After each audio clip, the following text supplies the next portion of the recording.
Evening all.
Good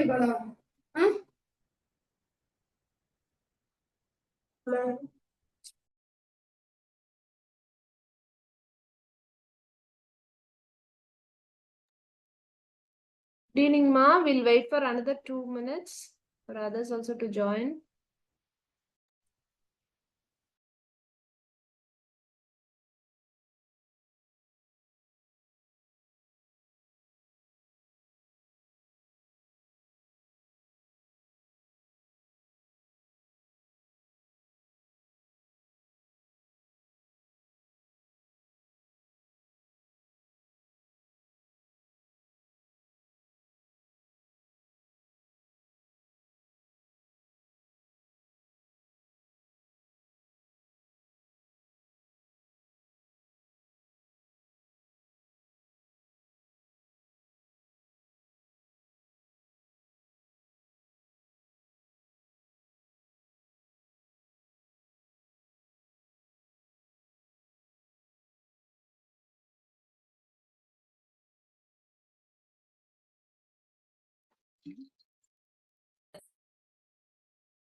Okay, so today we'll see two theories and about identity.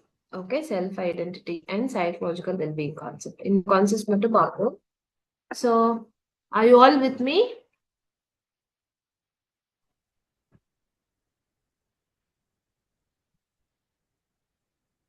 நீங்க ஏதாவது respond பண்ணீங்கன்னா தான் கிளாஸ்ல இருக்கீங்களா இல்லையான்னு எனக்கு தெரியும்.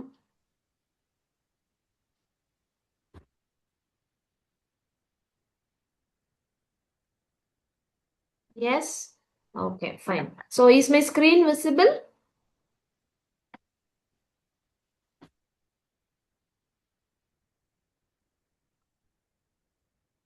Okay, fine.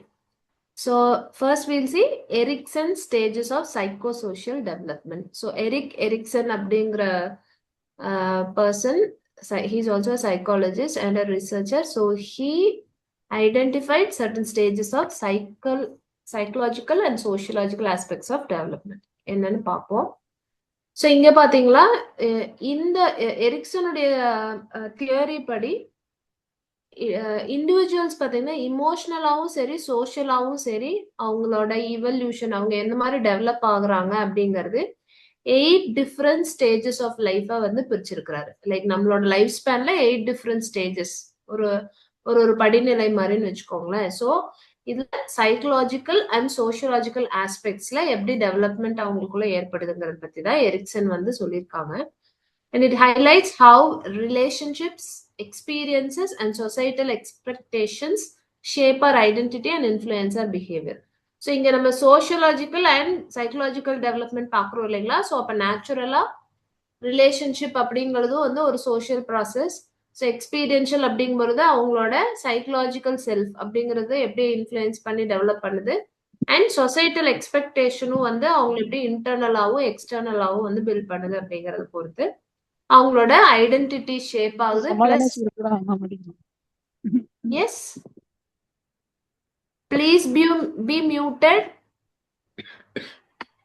and we'll see how it is influencing their behavior in next stages. Okay, so children experience significant physical, cognitive, emotional and social growth. இது பெரும்பாலும் சைல்ட்ஹுட் ஸ்டேஜ்ல வந்து இந்த டைமென்ஷன்ஸ்ல வந்து ரொம்ப சிக்னிஃபிகண்டான growth இருக்கும். சரிங்களா?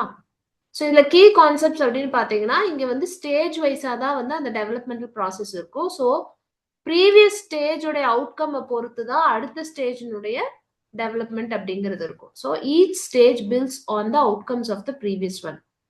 And successful resolution leads to strong sense of self. அதாவது ஒரு ஸ்டேஜை சக்சஸ்ஃபுல்லா கம்ப்ளீட் பண்றாங்க, அந்த ஸ்டேஜ்ல ஏற்படக்கூடிய சேலஞ்சஸ் எல்லாம் சக்சஸ்ஃபுல்லா ஓவர் கம் பண்ணி வர்றாங்க அப்படின்னா they will develop stronger self. சரிங்களா? stronger sense of self. in case அந்த கான்ஃபிளிக்ஸ், அந்த சேலஞ்சஸ் வந்து அவங்க ரிசால்வ் பண்ணல, ஓவர் கம் பண்ணி வர முடியல அப்படின்னா அது சைக்கலாஜிக்கல் சேலஞ்சஸா அவங்களோட லேட்டர் பார்ட் ஆஃப் லைஃப்லயும் டிராவல் ஆகும். சரிங்களா? லேட்டர் மேபி அடுத்தடுத்த ஸ்டேஜ் ஒரு அடல்ட் லைஃப் அப்படின்னு வரும்பொழுது பெரும்பான்மையா சைக்கலாஜிக்கல் சேலஞ்சஸ் வர்றதுக்கு அடிப்படை ரூட்டே வந்து இந்த லோயர் லெவல் ஸ்டேஜஸ்ல ஏற்பட்ட கான்ஃபிளிக்ஸ் வந்து ரிசால்வ் ஆகாம கேரி ஃபார்வர்ட் ஆகிக்கிட்டே வரும். சரிங்களா? அதுதான் இந்த தியரி பொறுத்த அளவுக்கு சாராம்சமான விஷயங்கள். ஸோ இங்க வந்து கான்ஃபிளிக்ட் அவங்க ரிசால்வ் பண்ணிட்டாங்கன்னா சென்ஸ் ஆஃப் செல்ஃப் ஸ்ட்ராங்கா இருக்கும். ரிசால்வ் ஆகலைன்னா அது ஒரு விதமான சைக்கலாஜிக்கல் சேலஞ்சா அடுத்தடுத்த ஸ்டேஜ்ல இருக்கும். ஸோ என்னென்ன ஸ்டேஜஸ், நம்ம 8 ஸ்டேஜஸ் பார்த்தோம்னா ஃபர்ஸ்ட் ஸ்டேஜ் வந்து ட்ரஸ்ட் வர்சஸ் மிஸ்ட்ரஸ்ட். இது டிபிக்கலி இன்ஃபென்சிங்கிற ஸ்டேஜ்ல நடக்கும், 0 to 1 year. ஸோ இந்த ஸ்டேஜ்ல ஒரு குழந்தை, ஒரு இன்ஃபென்டா இருக்க ஸ்டேஜ்ல ஃபேஸ் பண்ற கான்ஃபிளிக்ட் என்னன்னு பாத்தீங்கன்னா, can I trust the world? Just பிறந்ததுமே இந்த வேர்ல்ட ட்ரஸ்ட் பண்ண முடியுதா? ஏன்னா because it just wants unconditional love and warmth இல்லைங்களா? ஸோ அது யாருக்கிட்ட கிடைக்கும்? அப்போ இந்த வேர்ல்ட ட்ரஸ்ட் பண்ண முடியுமா? சக்சஸ்ஃபுல்லா அந்த சேலஞ்சை அதை ஓவர் கம் பண்ணுது அப்படின்னா the child feels trust and safety, security. In case அவங்களுக்கு அந்த குழந்தை வந்து அந்த ட்ரஸ்ட் அப்படிங்கிற விஷயம் அவங்களுக்கு சரியா கிடைக்கல, அந்த பேசிக் சேஃப்டி அப்படிங்கிறது கிடைக்கலன்னா the child is going to live with fear and suspicion. So இது டிபிக்கலி பாத்தீங்கன்னா ஒரு வெல் ஸ்ட்ரக்சர்டு ஃபேமிலிக்குள்ள ஒரு குழந்தை பிறக்குது அப்படின்னா, அம்மா அப்பா கான்ஃபிளிக்ஸ் இல்ல, ஃபேமிலிக்குள்ள கான்ஃபிளிக்ஸே இருந்தாலும் அம்மா அப்பா or whoever is the primary caretaker, if they are showing that warmth and unconditional love towards the child, then the child will always feel safe. So the child will start trusting the world. அப்ப அந்த ஸ்டேஜ்ல அந்த safety and trust வந்து successful அவுட்கமா இருக்கும். In case இப்ப ஆசிரமத்துல இல்ல family அம்மா அப்பாவே இருக்காங்க, பட் எந்நேரம் கான்ஃபிளிக்ட் இல்ல, அம்மா அந்த அளவுக்கு கேர் டேக்கிங் பண்ண முடியாத ஒரு சுச்சுவேஷன், ஜெனுவன் ரீசனா கூட இருக்கலாம், வேலைக்கு போனாதான் அவங்களோட ஃபேமிலியே ரன் பண்ண முடியுங்கிற மாதிரி ஒரு ஸ்டேட்டே இருக்குதுன்னா கூட still the child will lack that unconditional love and safety. So அப்ப என்ன ஆகும்? The child will face that challenge. அப்ப அதை ஓவர் கம் பண்ண முடியாத குழந்தை ஃபியர் அண்ட் சஸ்பென்ஷன் அப்படிங்கிற ஒரு சைக்கலாஜிக்கல் கான்ஃபிளிக்டை கேரி ஃபார்வர்ட் பண்ணும். இது வந்து ஃபர்ஸ்ட் அந்த 0 to 1 இயர்ல. ஸோ இதை சக்சஸ்ஃபுல்லா கம்ப்ளீட் பண்ணிச்சு அந்த சேலஞ்சை க்ளோஸ் பண்ணுதுன்னா ட்ரஸ்ட் பில்ட் ஆகும். அதர்வைஸ் மிஸ்ட்ரஸ்ட், எதையுமே ட்ரஸ்ட் பண்றதுக்கு ஒரு பயம் அப்படிங்கிறது இருக்கும். இது ஃபர்ஸ்ட் ஸ்டேஜ். செகண்ட் ஸ்டேஜ் பாத்தீங்கன்னா autonomy versus shame and doubt. இது டிபிக்கலி ஏர்லி சைல்ட்ஹுட்ல நடக்கும். டாட்லர்ஹுட்னு கூட நம்ம எடுத்து சொல்லலாம். இது வந்து 1 to 3 இயர்ஸ்க்குள்ள நடக்கிற ஒரு ஸ்டேஜ். ஸோ இங்க அந்த கான்ஃபிளிக்டோட ரூட் எங்கன்னு பாத்தீங்கன்னா, can I do things myself, என்னாலே என்னோட சின்ன சின்ன வேலைகளை என்னால செய்ய முடியுதா அப்படிங்கிறது தான் வந்து கான்ஃபிளிக்ட்கான ரூட். அத சரியா தன்னால பண்ண முடியுது, அந்த சேலஞ்சஸே இருந்தாலும் அதை ஓவர் கம் பண்ணி ஒரு குழந்தை பண்ண முடியுது சக்சஸ்ஃபுல்லா அப்படின்னா, then it will start building independence and confidence. சரிங்களா? இதுதான் அட்டானமி, சுய இயக்கம் அப்படின்னு நம்ம சொல்லுவோம் இல்லைங்களா? இதுவே அந்த குழந்தை தன்னால சரிவர செய்ய முடியல அப்படிங்கும் போது அப்ப ஆட்டோமேட்டிக்கா என்ன அவுட்கம் வரும்? ஷேம், என்னால இது கூட செய்ய முடியல அப்படிங்கிற ஷேமா இருக்கலாம். ஆர் இதை எப்பயுமே என்னால செய்ய முடியாது அப்படின்னு ஒரு டவுட் அப்படிங்கிற ஒரு செல்ஃப் டவுட் அப்படிங்கிறது கூட வரலாம். ஸோ இந்த ஸ்டேஜ்ல can I do things myself அப்படிங்கிற விஷயத்த சக்சஸ்ஃபுல்லா ஒரு குழந்தை ரிசால்வ் பண்ணுச்சுன்னா அட்டானமி அவங்களுக்குள்ள பில்ட் ஆகும். Otherwise shame and doubt build ஆகும். இது செகண்ட் ஸ்டேஜ். தேர்ட் ஸ்டேஜ் எடுத்துக்கிட்டீங்கன்னா இனிஷியேட்டிவ் வர்சஸ் கில்ட்.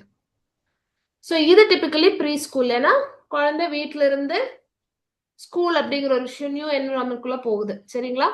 அப்ப அந்த ஒரு சேஞ்ச் ஓவர் நடக்கும்போது 3 to 6 இயர்ஸ்க்குள்ள நடக்கிறதுல அவங்களுக்கு ஃபேஸ் பண்ணக்கூடிய சைக்கோ சோஷியல் கான்ஃபிளிக்ட் என்னன்னு பாத்தீங்கன்னா, is it okay to take initiative, என்னால இனிஷியேட்டிவ் வந்து எடுக்கிறது ஓகேவா, சரி வருமா அப்படிங்கறதா அவங்களோட சைக்கோ சோஷியல் சேலஞ்சா இருக்கும். அதை ஓவர் கம் பண்ணாங்கன்னா they will have that purpose and leadership in life. So அப்ப அவங்க இனிஷியேட்டிவ் எடுக்கிற ஒரு எபிலிட்டி அவங்களுக்குள்ள பில்ட் ஆகும். Otherwise guilt and inhibition. கில்ட்னா நான் எடுத்தனாலே எல்லாம் தப்பா போயிடும், இல்ல நான் சரியா எடுக்க மாட்டேன்னு ஒரு குற்ற உணர்வா இருக்கிறது. இன்ஹிபிஷன்னா நான் இனிமேல் இதுக்குள்ள போவே மாட்டேன், எனக்கு இது ஒத்து வராது, என்னால பண்ண முடியாது அப்படிங்கிறது inhibition. Sorry. So the child will stop taking initiative. சரிங்களா? ஸோ இதுதான் வந்து third stage, initiative versus guilt. One second.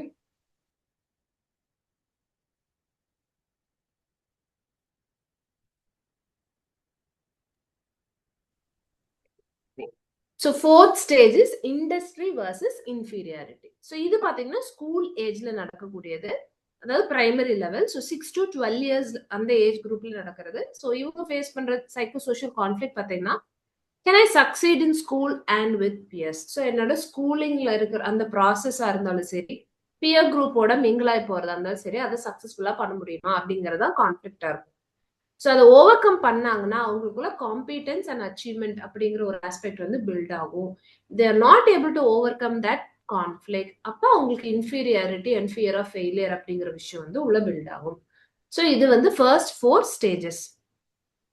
அடுத்த 5th ஸ்டேஜ் பாத்தீங்கன்னா ஐடென்டிட்டி வர்சஸ் ரோல் கன்ஃபியூஷன். இது டிபிக்கலி வந்து ஐடென்டிட்டி அப்படின்னாலே அடோலசன்ட் ஸ்டேஜ் தான் இங்க வந்து நமக்கு மேட்ச் ஆகும். சரிங்களா? ஸோ 12 to 18 இயர்ஸ்ல தான் வந்து நமக்கான ஒரு செல்ஃப் ஐடென்டிட்டி அப்படிங்கறதே பில்ட் ஆகிற ஸ்டேஜ், ஃபார்ம் ஆகிற ஸ்டேஜ். சரிங்களா? ஸோ இங்க சைக்கோ சோஷியல் கான்ஃபிளிக்ட் என்ன, ஹூ am I அப்படிங்கிறது. ஸோ இதை சக்சஸ்ஃபுல்லா ரிசால்வ் பண்ண முடிஞ்சது அப்படின்னா எனக்குள்ள ஸ்ட்ராங் சென்ஸ் ஆஃப் செல்ஃப் அப்படிங்கிறது பில்ட் ஆகும். அதர்வைஸ் எனக்கு I will have role confusion and insecure feelings. சரிங்களா? ஸோ இது 5th ஸ்டேஜ். 6th ஸ்டேஜ் பாத்தீங்கன்னா இன்டிமெசி வர்சஸ் ஐசோலேஷன். ஸோ இப்போ அடோலசன்ட்ல இருந்து young adulthood, so which starts between 18 and 40 இயர்ஸ்க்குள்ள வருது. ஸோ அப்போ typically higher education, career and family life அப்படிங்கிற ஒரு ஏரியாவை கவர் பண்ணக்கூடிய விஷயம். ஸோ இங்க பாத்தீங்கன்னா can I form loving relationships. மோஸ்டான நம்மளோட இன்டிமேட் ரிலேஷன்ஷிப்ஸ் ஃபார்ம் ஆகிற டியூரேஷன் அப்படின்னு பார்க்கும்போது இந்த இன்டிமெசி வர்சஸ் ஐசோலேஷன் ஸ்டேஜ்ல தான், which covers between 18 to 40 years.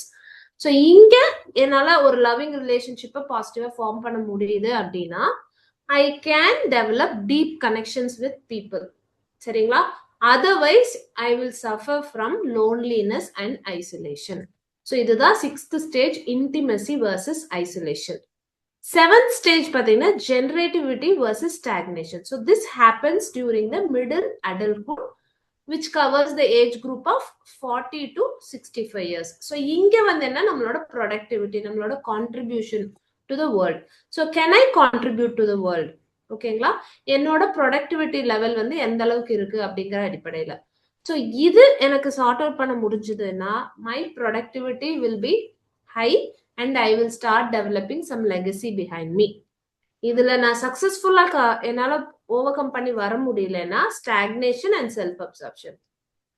அப்படியே தேங்கி ஒரு நிலையில் நிக்கிறது, கரியரா இருக்கலாம், பர்சனாலிட்டியா இருக்கலாம், அவங்களோட ஃபேமிலி லைஃபா இருக்கலாம், என்ன ஆஸ்பெக்டா வேணாலும் இருக்கலாம். ஸோ கம்ப்ளீட்லி அவங்களோட பிரச்சனைகளுக்குள்ளேயே மூழ்கி போய் ஸ்டாக்னேட்டடா இருக்கிறது, ஃபர்தர் growth அப்படிங்கிற விஷயத்தை நோக்கி போக முடியாம இருக்கிறது.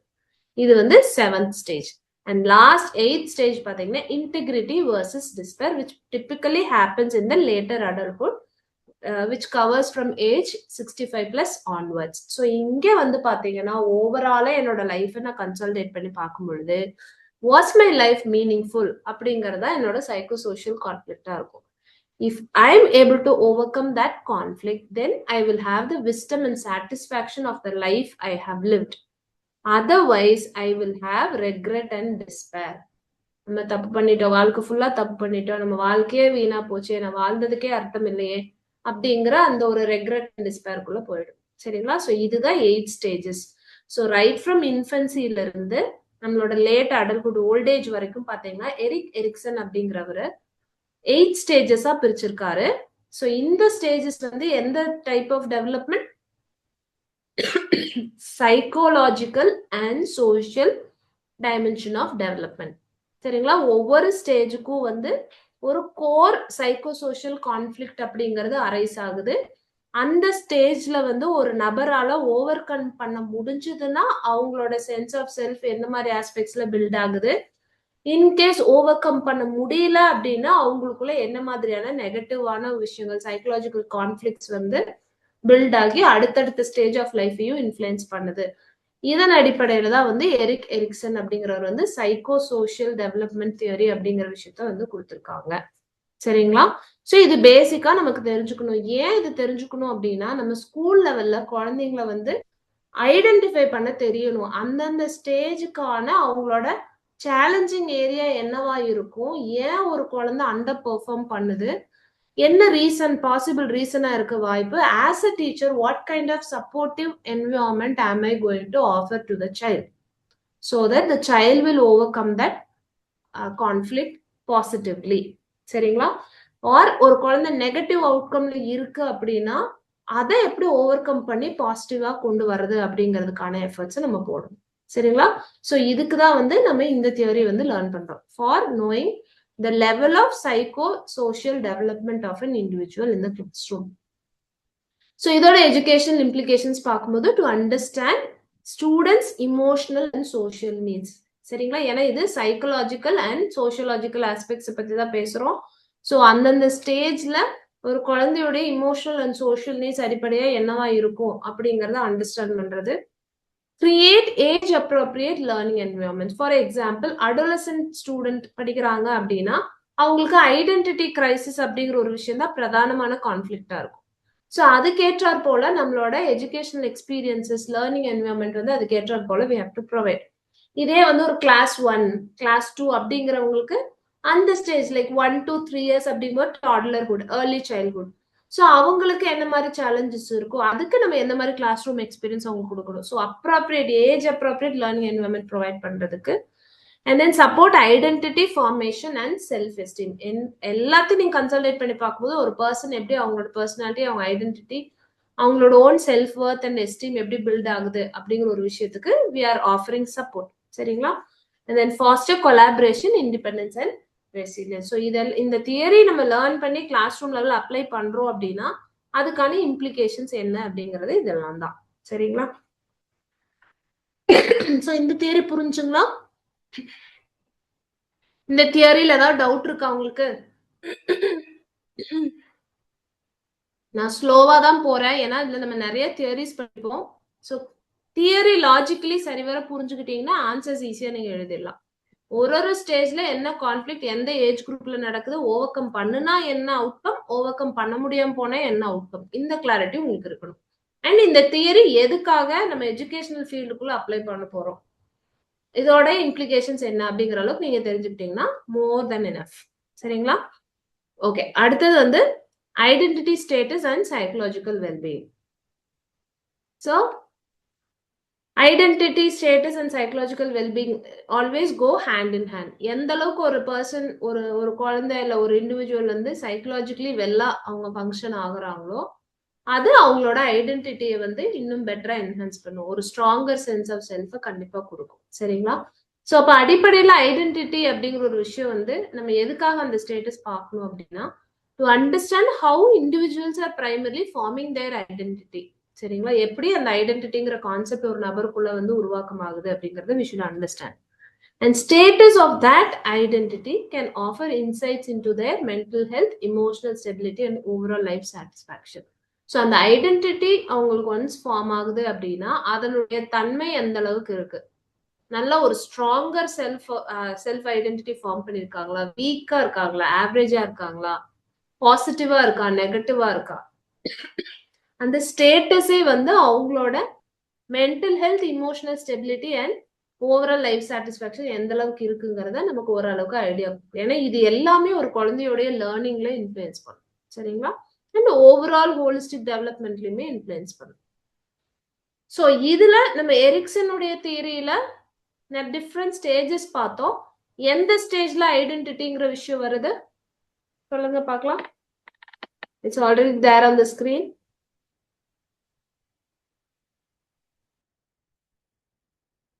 Fifth stage. Yes, exactly. So fifth stage. Yes, you're right. So fifth stage அப்படிங்கும்போது அடோலசன்ட் ஸ்டேஜ்ல தான் வந்து அவங்களோட ஐடென்டிட்டி ஃபார்மேஷன் அப்படிங்கிற ஒரு விஷயமே நடக்குது. ஸோ அவங்களுக்கு ஏற்படுற அந்த ஹூ ஆம் ஐ அப்படிங்கிற கான்ஃபிளிக்டை சக்சஸ்ஃபுல்லா ரிசால்வ் பண்ணாங்கன்னா அவங்கள ஒரு strong sense of identity build ஆகும். Otherwise they get into role confusion. சரிங்களா? ஸோ இதுதான் எரிக்சன் தியரிக்குள்ள நீங்க அந்த ஐடென்டிட்டி ஸ்டேட்டஸ் அப்படிங்கிறது பொருத்தி பார்த்தீங்கன்னா அந்த ஃபிஃப்த் ஸ்டேஜ் அடோலசன்ட் அப்படிங்கிற ஒரு ஸ்டேஜ்ல தான் வந்து இது கரெக்டா பொருந்தும். சரிங்களா? ஸோ கீ ஃபீச்சர்ஸ் அப்படின்னு பார்த்துட்டோம். ஐடென்டிட்டி ஸ்டேட்டஸ் அப்படிங்கிற ஒரு விஷயத்துக்குள்ள கீ ஃபீச்சர்ஸ் அப்படின்னு பார்த்தோம்னா identity has links to exploration, எந்த அளவுக்கு ஒரு விஷயத்தை எக்ஸ்ப்ளோர் பண்றாங்க அப்படிங்கிற ஒரு விஷயம் அதுல அடங்கி இருக்கும். கமிட்மெண்ட், எக்ஸ்ப்ளோர் பண்ற விஷயத்துல எந்த அளவுக்கு அவங்க கமிட்டடா இருக்காங்க. சரிங்களா? சோஷியல் இன்ஃப்ளூயன்ஸ், ஸோ அது எக்ஸ்ப்ளோரேஷனாகவும் இருக்கலாம் ஆர் கமிட்மெண்ட்டாகவும் இருக்கலாம்.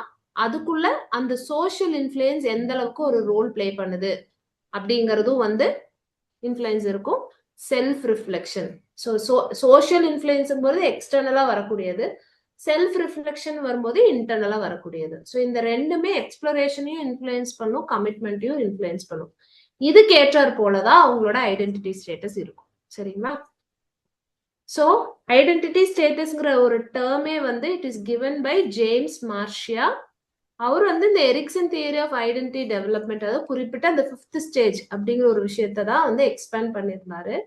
So according to James he identified 4 statuses linked with identity. எதன் அடிப்படையிலன்னு பார்த்தீங்கன்னா 2 டைமென்ஷன், ஒன்று எக்ஸ்ப்ளரேஷன், ஒன்று வந்து கமிட்மெண்ட். இந்த 2 டைமென்ஷன் அடிப்படையில 4 விதமான ஸ்டேட்டஸ் இருக்கும் ஐடென்டிட்டின்னு எடுக்கும் பொழுது அப்படின்னு அவர் ஐடென்டிஃபை பண்ணியிருக்காரு. ஸோ என்னென்னா identity achievement, identity moratorium, identity foreclosure and identity diffusion. Identity achievement அப்படிங்கும்போது high exploration and high commitment இருக்கும் அவங்களுக்குள்ள. ஸோ நிறைய விஷயங்களை எக்ஸ்ப்ளோர் பண்ணுவாங்க, எக்ஸ்ப்ளோர் பண்ணி தனக்கானதை டிசைட் பண்ணி அதுல ஹைலி கமிட்டடா இருக்கிறது. ஸோ 2 லெவலுமே வந்து ஹையா இருக்கும் அவங்களுக்குள்ள. ஐடென்டிட்டி மொராட்டோரியம் அப்படிங்கும் பொழுது ஹை எக்ஸ்ப்ளோரேஷன் இருக்கும் ஆனா லோ கமிட்மெண்டா இருக்கும். அதுதான் ஐடென்டிட்டி மொராட்டோரியம். நிறைய எக்ஸ்ப்ளோர் பண்ணுவாங்க ஆனா கமிட்மெண்ட்னு வரும்போது ரொம்ப லோவா இருப்பாங்க. சரிங்களா? ஐடென்டிட்டி ஃபோர்க்ளோஷர்ங்கிறது அப்படியே உல்டா, எக்ஸ்ப்ளோரேஷன் வந்து கம்மியா இருக்கும் ஆனா ஹை கமிட்மெண்டா இருக்கும். Low exploration but high commitment. Identity diffusion அப்படிங்கும் பொழுது போத் எக்ஸ்ப்ளோரேஷன் அண்ட் கமிட்மெண்ட் வந்து ரொம்ப லோவா இருக்கும். சரிங்களா? ஸோ இந்த 2 டைமென்ஷன் பேஸ்ல வந்து இந்த 4 விதமான ஐடென்டிட்டி ஸ்டேட்டஸ் இருக்கு. ஸோ இதுல நம்ம எக்ஸாம்பிள் அப்படின்னு நம்ம சொல்லணும்னா ஐடென்டிட்டி அச்சீவ்மெண்ட் அப்படிங்கும்போது நிறைய ஆப்ஷன்ஸ் வந்து எக்ஸ்ப்ளோர் பண்ணி என்னோட ஸ்ட்ரென்த்ஸ் என்ன, என்னோட ஸ்கில்ஸ் என்ன. மா please be on mute. Okay. So இதெல்லாம் எக்ஸ்ப்ளோர் பண்ணி ஸ்ட்ரென்த், ஸ்கில்ஸ் எஜுகேஷன் குவாலிஃபிகேஷன்ஸ் இதெல்லாம் நம்மள அப்ஸ்கில் பண்ணி அதுல கமிட்மெண்ட்டோட நம்ம ஒரு கரியர் சாய்ஸ் அப்படிங்கறது எடுக்கிறோம்னா அவங்களுக்கு ஐடென்டிட்டி அச்சீவ்மெண்ட் அப்படிங்கிற ஒரு ஸ்டேட்ல இருப்பாங்க. இதே வந்து ஹையே எக்ஸ்ப்ளோர் பண்ணிருப்பாங்க, ஆனா நிறைய ஆப்ஷன்ஸ் கரியர் சாய்ஸஸ் பண்ணிருப்பாங்க, ஆனா அதுல கமிட்மெண்ட்னு பார்க்கும்போது புவரா இருக்கும். நிறைய கரியர் சாய்ஸஸ் எடுத்து ஜம்ப் பண்ணிக்கிட்டே இருப்பாங்க, எதுலயும் ஒரு கன்சிஸ்டன்சி இல்லாம இருக்கு, எந்த ஒரு ட்ராக்லயும் கமிட்மெண்ட்டோட இல்லாம இருக்கு அப்படின்னா அந்த சினாரியோ மொராட்டோரியம் அப்படிங்கிற ஸ்டேட்டஸ்ல இருக்கும். ஃபோர்க்ளோஷர் அப்படிங்கும் பொழுது எக்ஸ்ப்ளோரேஷன் கம்மியா இருக்கும், ஆனா கமிட்டடா. லைக் ஃபார் எக்ஸாம்பிள் பேரண்ட்ஸ் வந்து சூஸ் பண்ணிருப்பாங்க, ஏதாவது கிளாஸ் குரூப்பா இருக்கலாம், இல்ல அடுத்த ஹையர் எஜுகேஷன் ஸ்பெஷலைசேஷனா இருக்கலாம், என்ன டிகிரி படிக்கணும், இல்ல எந்த வேலைக்கு போகணும் அப்படின்னு பேரண்ட்ஸ் சூஸ் பண்ணிருப்பாங்க. அந்த சாய்ஸ் வந்து இவங்க எக்ஸ்ப்ளோர் பண்ணிருக்க மாட்டாங்க, ஒருத்தர் சூஸ் பண்ணி கொடுத்ததுக்கு இவங்க கமிட்டடா இருப்பாங்க. அந்த மாதிரி இருந்தா அது ஐடென்டிட்டி ஃபோர்க்ளோஷர். டிஃப்யூஷன் போது ரெண்டுமே இருக்காது, எதை எடுத்து படிக்கிறோம்னு தெரியாது, எதையோன்னு பண்றதுலயும் வந்து கமிட்மெண்ட்டும் இருக்காது. ஸோ இந்த மாதிரி ஒரு நிலையில இருக்கும்போது டிஃப்யூஷன். ஏன்னா அவங்களுக்குன்னு இருக்கக்கூடிய அந்த ஐடென்டிட்டிங்கிறதே வந்து ஒரு கிளாரிட்டி இல்லாம பிளர்டா இருக்கும். ஸோ இதுதான் ஐடென்டிட்டி ஸ்டேட்டஸ் பொறுத்த அளவுக்கு. So identity achievement is nothing but people, individuals who have high psychological wellbeing. அப்போ அவங்களுக்கு கிரேட்டர் செல்ஃப் எஸ்டீம் இருக்கும், அட்டானமியும் கிரேட்டரா இருக்கும், லைஃப் சாட்டிஸ்ஃபேக்ஷனும் கிரேட்டரா இருக்கும், better coping skills and interpersonal relationships because they have high exploration and high commitment. Moratorium அப்படிங்கும் பொழுது mixed psychological outcome. So this can lead to anxiety and confusion but also growth if exploration continues. Often associated with curiosity and openness. ஏன்னா இவங்க highly எக்ஸ்ப்ளோரிங்கா இருப்பாங்க but with low commitment, அதனாலேயே ஒரு anxiety அவங்களுக்குள்ள ஏற்படும், anxiety and confusion. Foreclosure அப்படிங்கும்போது stable but potentially rigid. ஸ்டேபிளா இருப்பாங்க, ஆனா அந்த எக்ஸ்ப்ளோர் பண்ற ஆஸ்பெக்ட் இல்லாதங்காட்டி ஒரு மாதிரி இறுக்கமா இருப்பாங்க, ஒரு குதிரைக்கு கடிவாளம் போட்ட மாதிரி. சரிங்களா?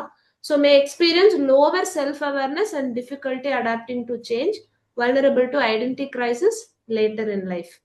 Identity diffusion எடுக்கும் பொழுது ரெண்டுமே லோவா இருக்கும். So lowest psychological wellbeing, linked to feelings of isolation, low self-worth and depression, difficulty setting goals or forming meaningful relationships. So நீங்க பாத்தீங்கன்னா ஸ்டூடெண்ட்ஸ் வந்து இந்த கேட்டகரிக்குள்ள எங்காவது இருக்காங்க அப்படின்னா அப்ப அவங்க எக்ஸ்ப்ளோரேஷன் லெவல் என்னவா இருக்கும், கமிட்மெண்ட் லெவல் என்னவா இருக்கும்னு ஐடென்டிஃபை பண்ணி அதுக்கேற்றாற் போல நம்மளோட teaching strategies and learning experiences நம்ம ப்ரொவைட் பண்ணும்பொழுது அவங்களோட சைக்கலாஜிக்கல் வெல்பீயிங்கை பெட்டரா நம்ம என்ஹான்ஸ் பண்ண முடியும். அண்ட் ஐடென்டிட்டியுமே வந்து இன்னும் ஸ்ட்ராங்கரா பாசிட்டிவா வந்து பில்ட் பண்ண முடியும். சரிங்களா? So identity status and psychological wellbeing இந்த ரெண்டு கான்செப்டோடது எஜுகேஷனல் இம்ப்ளிகேஷன்ஸ் என்னன்னு பாத்தீங்கன்னா, we can support students in exploring diverse roles and values. அடுத்தது ஏன்னா எக்ஸ்ப்ளோரேஷன் அப்படிங்கிற ஒரு விஷயம் வரும். encourage critical thinking and self reflection, provide safe spaces for identity exploration. Maybe நம்ம மென்டாரிங் ப்ரொவைட் பண்ணலாம், peer dialogue, கைடன்ஸ் கொடுக்கறது, அந்த மாதிரி பண்ணலாம். recognize signs of identity distress and offer emotional support. சரிங்களா? ஸோ இதெல்லாம் தான் எஜுகேஷனல் இம்ப்ளிகேஷன்ஸ். ஸோ இதுதான் identity status and psychological wellbeing and their role in educational setting. சரிங்களா? அடுத்தது ரொம்ப ரொம்ப இம்பார்ட்டன்டான தியரி, Jean Piaget's stages of cognitive development. So இதுக்கு முன்னாடி எரிக்சனோடது நம்ம பார்த்தோம் சைக்கோ சோஷியல் டெவலப்மெண்ட், அதாவது psychological which includes emotional aspects. So psychological and sociological dimensions of development எரிக்சனுடையது. ஜீன் பைகட்டுடையது காக்னிட்டிவ் டெவலப்மெண்ட். காக்னிட்டிவ் டெவலப்மெண்ட்னா நம்ம இண்டிவிஜுவல்ஸோட இன்டெலெக்சுவல் அறிவு சார்ந்த வளர்ச்சி. சரிங்களா? ஸோ இவர் பார்த்தீங்கன்னா explains how children construct knowledge and how their thinking evolves over time. So நம்ம நாலேஜ் அப்படின்னு எடுத்துக்கிட்டோம்னாலே இட்ஸ் அ மென்டல் ப்ராசஸ் இல்லைங்களா? ஸோ அப்போ நேச்சுரலி மென்டல் ப்ராசஸ் அப்படிங்கும்போது நாலேஜ்ல கன்ஸ்ட்ரக்ஷன், நாலேஜ் பில்டிங் அப்படிங்கிற ஒரு விஷயமும் நடக்கும். அட் த சேம் டைம் நம்மளோட திங்கிங் ப்ராசஸும் வந்து ஓவர் டைம் எப்படி இவால்வ் ஆகுது. ஸோ இந்த ரெண்டு தான், ஒரு சைல்டு வந்து நாலேஜை தனக்குள்ள எப்படி பில்ட் பண்ணிக்குது அண்ட் அவங்களோட திங்கிங் ப்ராசஸ் வந்து எப்படி ஓவர் டைம் அவங்க வளர வளர அவங்களுக்கு ஏற்படக்கூடிய அனுபவங்கள், அவங்களுக்கு கிடைக்கக்கூடிய நாலேஜ் அடிப்படையில அவங்களோட திங்கிங் வந்து எந்த அளவுக்கு என்ஹான்ஸ் ஆகுது அப்படிங்கறத பத்தி எக்ஸ்ப்ளோர் பண்றது தான் இந்த theory. So according to this theory, children are active learners who build understanding through interaction with the environment. So எப்பவுமே active learners என்ன, they take part in that learning process actively. வெறும் passive recipient இருக்க மாட்டாங்க, ஆக்டிவா take part பண்ணுவாங்க. So ஆக்டிவா இருக்கும் பொழுது they will build understanding of whatever they are learning. அந்த understanding எப்படி? by interacting with the environment. சரிங்களா? So children experience significant physical, cognitive, emotional and social growth as well. ஏன்னா cognitive development இருக்கும்போது கோலாட்ரலா வந்து other aspects of டெவலப்மெண்ட்டும் நடக்கும். சரிங்களா? So இதுல இருக்கக்கூடிய கீ கான்செப்ட்ஸ் அப்படின்னு பார்த்தோம்னா, நாலேஜ் கன்ஸ்ட்ரக்ஷன் எடுக்கும் பொழுது நம்ம ஸ்கீமான்னு சொல்லுவோம், மென்டல் ஸ்ட்ரக்சர்ஸ். அதாவது எதையுமே ஒரு கான்செப்ட் ஒரு அப்படின்னு ஒரு ஸ்ட்ரக்சர் பண்ணிக்கிறது நம்ம. சரிங்களா? ஃபார் எக்ஸாம்பிள், இப்ப நம்ம ஸ்கூல் அப்படிங்கிறது ஒரு கான்செப்ட். அப்ப ஸ்கூல்னா நம்ம மைண்ட்ல டக்குன்னு ஒரு பில்டிங் வரைஞ்சுப்போம். ஸ்கூலுக்குள்ள என்னெல்லாம் இருக்கும்? டீச்சர்ஸ் இருப்பாங்க, ஸ்டூடெண்ட்ஸ் இருப்பாங்க, அட்மினிஸ்ட்ரேட்டர்ஸ் இருப்பாங்க, கிளாஸ் ரூம்ஸ் இருக்கும். ஸோ லைக் லிவிங் அண்ட் நான் லிவிங் என்ன லிங்க்? லிவிங்குள்ள இவங்க எல்லாம் வருவாங்க. நான் லிவிங்னா கிளாஸ் ரூம் இருக்கும், லேப் இருக்கும், அதுல என்ன பிளே கிரவுண்ட் இருக்கும். ஸோ இந்த மாதிரி நம்ம பிரிக்கிறோம் இல்லைங்களா? ஒரு ஸ்கூல் அப்படின்னா டக்குன்னு ஒரு மென்டல் ஸ்ட்ரக்சர் நமக்கு ஃபார்ம் ஆகுது பாருங்க. அந்த மென்டல் ஸ்ட்ரக்சர் தான் வந்து நம்ம ஸ்கீமான்னு சொல்லுவோம். எதுக்காக? To organise knowledge. ஸ்கூல் அப்படிங்கிற ஒரு கான்செப்ட் பத்தின ஒரு நாலேஜ நம்ம ஒரு ப்ராப்பர் ஸ்ட்ரக்சரோட ஆர்கனைஸ் பண்ணிக்கிறோம். அந்த ஸ்ட்ரக்சர் தான் வந்து ஸ்கீமா. சரிங்களா? இப்ப அந்த ஸ்கீமாவை பில்ட் பண்றோம் இல்லைங்களா? அதுக்கு சர்டன் ப்ராசஸ் வந்து நம்மளோட பிரெயின் ஃபாலோ பண்ணும் அக்கார்டிங் டு திஸ் தியரி. அதுல இருக்கக்கூடிய அந்த நாலேஜ் ஆர்கனைஸ் பண்ற ப்ராசஸஸ் என்னன்னு பாத்தீங்கன்னா, அசிமிலேஷன், அகாமடேஷன் அண்ட் ஈக்குலிபிரேஷன். அசிமிலேஷன்ங்கிறது integrating new information to existing schema. Already நம்ம நாலேஜ் பில்ட் பண்ணி வச்சிருப்போம் இல்லைங்களா? ஸோ அந்த நியூ ஸ்கீமாக்கான இன்ஃபர்மேஷனை வந்து நம்ம இன்டகிரேட் பண்ணிட்டு வரோம்னா அது அசிமிலேஷன். அகாமடேஷன்னா இருக்கிற அந்த ஏற்கனவே அக்வயர் பண்ணிக்கிற நாலேஜ் வந்து என்ஹான்ஸ் பண்றது, மாடிஃபை பண்றது. சரிங்களா? One second.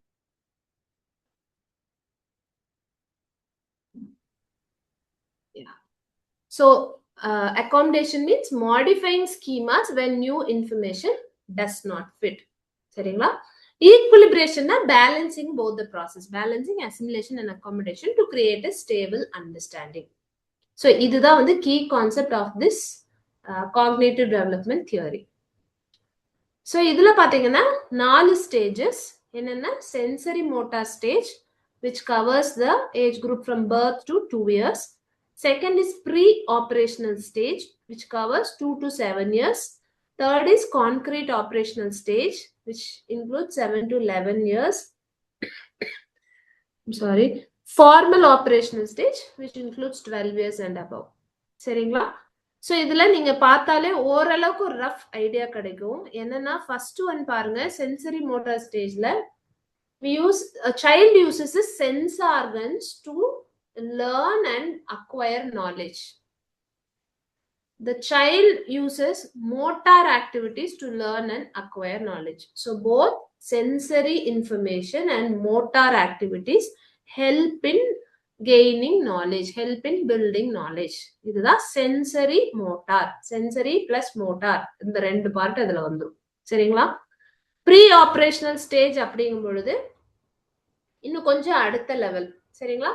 சிம்பிள்ஸ் ஃபார்மேட்ல வந்து லேர்ன் பண்றது. ஸோ ஃபர்ஸ்ட் ஸ்டேஜ்ல பாருங்க, அந்த குழந்தை கிளாஸ் பிடிச்சிட்டு இருக்கு இல்லைங்களா? கிளாஸ் கண்டெய்ன்ஸ் வாட்டர் இல்லைங்களா? ஸோ அதை கையில இப்படி ஹோல்ட் பண்ணி கண்ணுல பார்த்து வாயில குடிக்கும் பொழுது அந்த வாட்டர்னா என்ன அப்படிங்கிற நாலேஜ் பில்ட் பண்ணுது. ப்ரீ ஆபரேஷனல் ஸ்டேஜ்ல ஒரு வாட்டர் டிராப்லெட் அப்படிங்கறதையே வந்து வாட்டர் இது இந்த டேஸ்ட்ல தான் இருக்கும் அப்படின்னு ஒரு சிம்பாலிக்கா ரெப்ரசென்ட் பண்ற, ஒரு சிம்பாலிக்கா திங்க் பண்ற ஒரு ஸ்டேஜ். அடுத்தது கான்கிரீட் ஆபரேஷன் ஸ்டேஜ் அப்படிங்கும்பொழுது அதை இன்னும் கொஞ்சம் அடுத்த லெவல்ல அதை இன்டர்பிரேட் பண்றது. இப்ப 2 கிளாஸ் ஆஃப் வாட்டர் 2 இதுல இருக்கு கண்டெய்னர்ல அப்படின்னா அந்த வாட்டர் லெவல் வச்சு ஒரு வகையான ஒரு இன்டர்பிரிட்டேஷன் பண்ற ஒரு stage. And lastly formal operation ஸ்டேஜும் போது இன்னும் கொஞ்சம் அட்வான்ஸா திங்க் பண்றது, அப்டிராக்டான விஷயங்கள். பாருங்க, அதுல ஒரு கிளாஸ் ஆஃப் வாட்டர்ல தண்ணி இருக்குன்னா வெறுமனே அந்த கிளாஸ் அண்ட் வாட்டர் அப்படின்னு பார்க்காம the glass is half full or half empty. சரிங்களா? சோ அது ஒரு அப்டிராக்ட் லெவல்ல பாக்குறது. இது ஜஸ்ட் நீங்க ரஃபா ஒரு பேசிக் ஓவர்வியூக்காக we learn about these changes in detail. So sensory motor ஸ்டேஜ்ங்கிறது பாருங்க பர்த் டு 2 years. ஸோ இதுல கீ ஃபீச்சர்ஸ் பார்த்தீங்கன்னா infants learn through sensory experiences and motor actions. Motor is nothing but movements, சரிங்களா, physical movements. So they explore the world by touching, tasting, manipulating objects, seeing. So இது எல்லாமே அவங்களோட sensory information and motor actions. இந்த ஸ்டேஜ்ல வந்து மேஜரா milestones என்னன்னு பாத்தீங்கன்னா object permanence, goal directed behavior and deferred imitation. Object permanence na understanding that objects continue to exist even when out of sight. For example, நீங்க இந்த ஸ்டேஜ்ல நல்லா கவனிச்சு பாருங்க, ரிஃப்ளெக்ட் பண்ணி பாருங்க. 0 to 2 years இருக்க குழந்தை கூட நம்ம எப்படி விளையாடுவோம்? ஒரு ஆப்ஜெக்டை காமிப்போம், அதை வந்து மேபி நம்ம பின்னாடி மறைச்சு வச்சோ இல்ல ஏதாவது துணி ஏதாவது கவர் பண்ணியோ எங்காவது அடியில் ஒழிச்சு வச்சோ எங்க காணோம் கண்டுபிடி எப்படி சொல்றோம் இல்லைங்களா? அப்ப அந்த குழந்தை வந்து என்ன நினைக்கும், அந்த பாலோட ஷேப் லைக் என்ன ஆப்ஜெக்ட் ஒரு டாயா வேணாலும் இருக்கட்டும். ஸோ அந்த டாயை வந்து இந்த இடத்துல இது இருக்கும் அப்படின்னு சொல்லி அதை தேடி பார்ப்பாங்க இல்லைங்களா? அதுதான் ஆப்ஜெக்ட் பெர்மனன்ஸ். ஒரு தற்காலிகமா அந்த ஆப்ஜெக்ட் இல்லைனாலும் ஓகே இருக்கு அப்படிங்கிறது. இன்னும் சிம்பிள் எக்ஸாம்பிள் சொல்லணும்னா அம்மா எப்பவுமே கூட இருக்கக்கூடிய கேர்டேக்கர் இல்லைங்களா? குழந்தை அம்மா விட்டு விலகி இருக்கும்போது அழுக ஆரம்பிக்கும். அம்மா கிச்சனுக்குள்ள போயிருக்காங்க, பக்கத்துல இல்ல, அப்பதான் இன்ஃபென்ட் பேபி பக்கத்துல இல்லைனாலும் அம்மா திருப்பி வருவாங்க. அது வளர வளர என்னன்னா அம்மா எங்காவது வெளியிலேயே போறாங்க, வீட்டுக்கு வெளியில நின்று பேசுறாங்க அப்படின்னாலும் அம்மா இஸ் ஸ்டில் இன்சைட், அம்மா திருப்பி வருவாங்க அப்படிங்கறதும் ஆப்ஜெக்ட் பெர்மனன்ஸ் தான். அம்மா எப்பயும் இருக்காங்க அப்படிங்கறத வந்து இந்த இடத்துல அம்மா வந்து ஆப்ஜெக்ட்னு எடுத்துக்கோங்க. ஆப்ஜெக்ட் அம்மா வந்து is always present permanently with me, so I can feel safe அப்படிங்கிற மாதிரியான விஷயங்கள், சரிங்களா? இதுதான் ஆப்ஜெக்ட் பெர்மனன்ஸ் சொல்றது.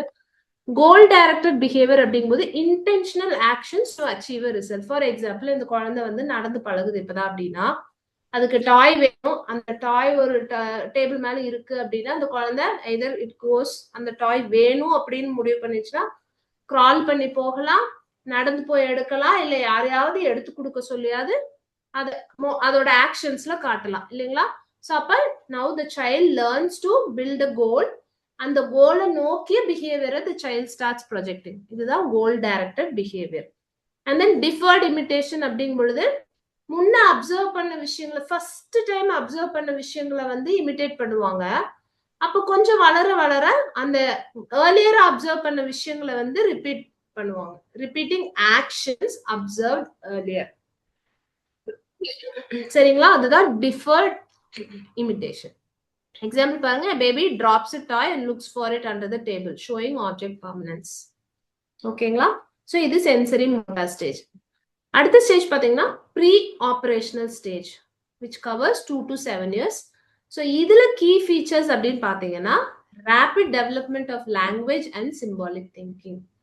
ஒன்னு நல்லா புரிஞ்சுக்கோங்க, லாங்குவேஜ் அது என்ன லாங்குவேஜா வேணாலும் இருக்கலாம், ஈவன் சைன் லாங்குவேஜ் எதுவா வேணாலும் இருக்கலாம்.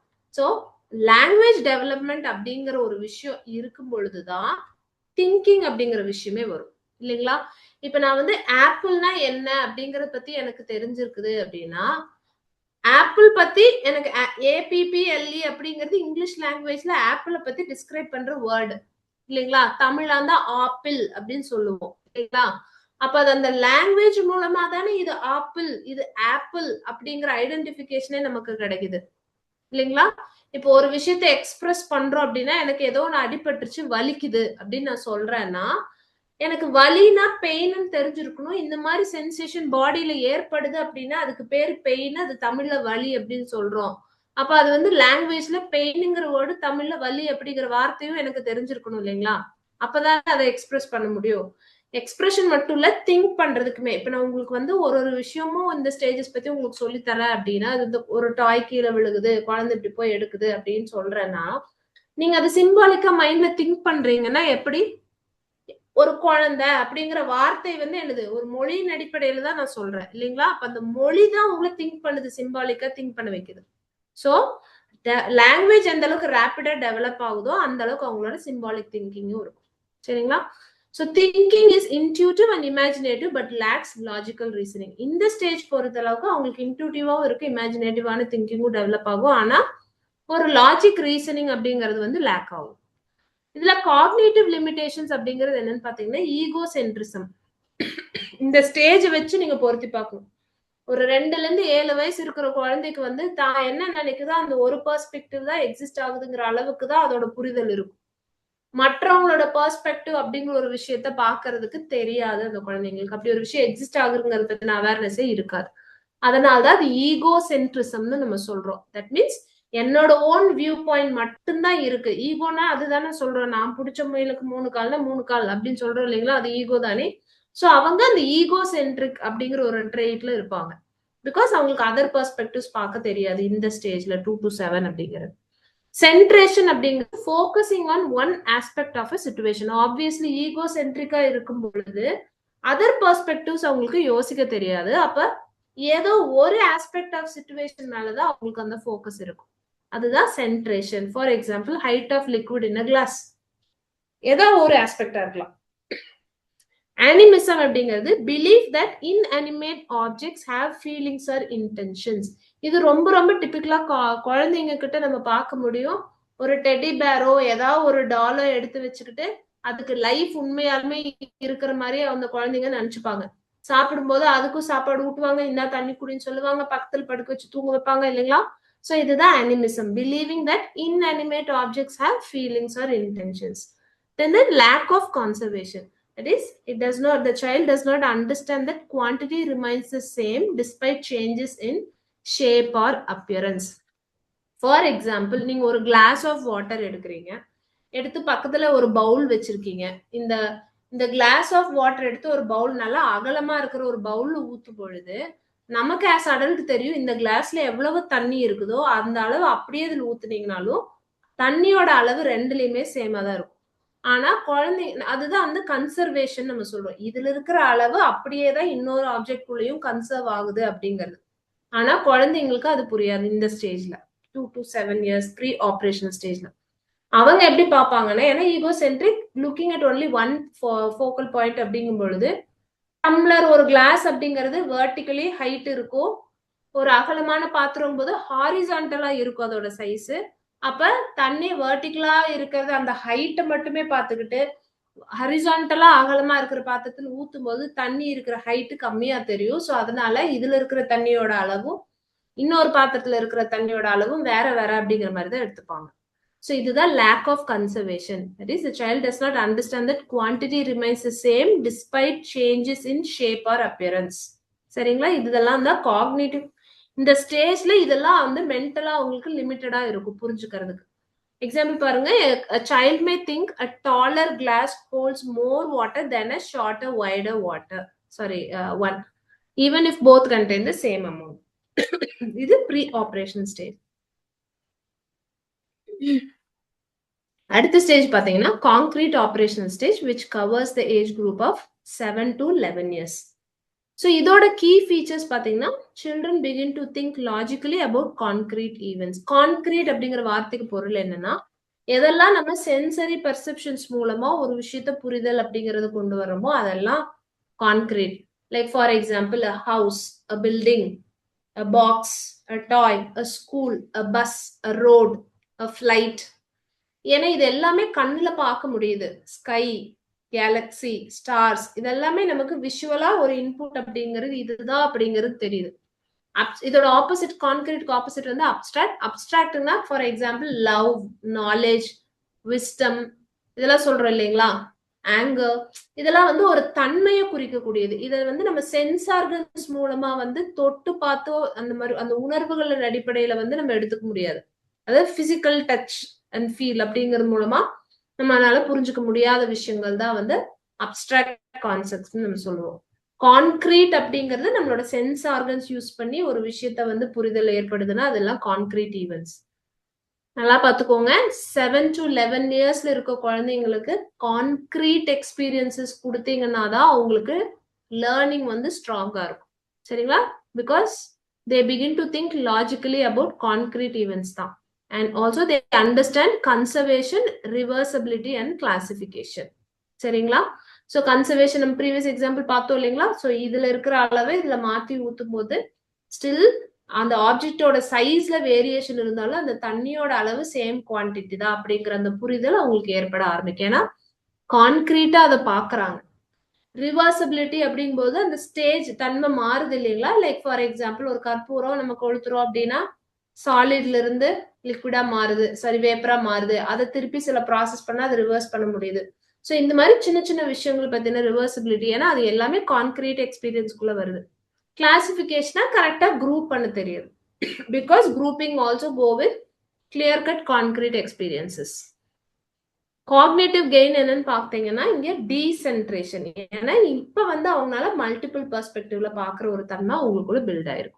சீரியேஷன் அப்படின்னா ஒரு லாஜிக்கல் ஸ்ட்ரக்சர் ஆர்டரிங் பண்றதுக்கு தெரியும். Ability to order objects by size, number or other criteria. So இந்த ஆர்கனைசிங் கெப்பாசிட்டி வரங்காட்டி தான் அவங்களால கிளாஸிஃபை பண்ண முடியுது. சரிங்களா?